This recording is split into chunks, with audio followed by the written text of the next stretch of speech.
സിനിമയിലെ സിനിമാറ്റോഗ്രാഫറിനെ കോമൺ ആയി പറയുന്നത് എന്താണെന്ന് അറിയില്ലേ? Director of photography. പക്ഷെ ശരിക്കും ഇവർ ചെയ്യുന്നത് വീഡിയോഗ്രാഫി അല്ലേ? പിന്നെ എന്തുകൊണ്ടായിരിക്കും ഡയറക്ടർ ഓഫ് ഫോട്ടോഗ്രാഫി എന്ന് പറയുന്നത്? അതറിയണമെങ്കിൽ വീഡിയോ എങ്ങനെ വർക്കാകുന്നു എന്നറിയണം.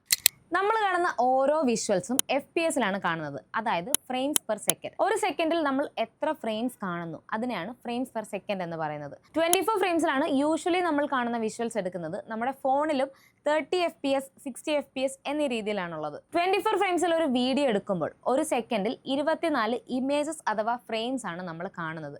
ഇത് മൂവിങ് ഇമേജായി മാറി വീഡിയോയായി പ്രതിഫലിക്കുന്നു. അതായത് 24 FPS-ൽ 60 സെക്കൻഡ് വീഡിയോ എടുക്കുകയാണെങ്കിൽ 1440 ഫ്രെയിംസ് ആണ് നമ്മൾ കാണുന്നത്. ഒരു സിനിമയിലെ ഒരു മിനിറ്റിൽ 1440 ഫ്രെയിംസ് ആണ് നമ്മൾ കാണുന്നത് എങ്കിൽ 2.5 മണിക്കൂർ ദൈർഘ്യമുള്ള ഒരു സിനിമയിൽ എത്ര ഫ്രെയിംസ് ഉണ്ടാകും? അതുകൊണ്ടാണ് സിനിമാറ്റോഗ്രാഫറിനെ ഡയറക്ടർ ഓഫ് ഫോട്ടോഗ്രാഫി എന്ന് പറയുന്നത്. സിനിമാ പ്രാന്തന്റെ കൂടുതൽ അപ്ഡേറ്റ്സിനായി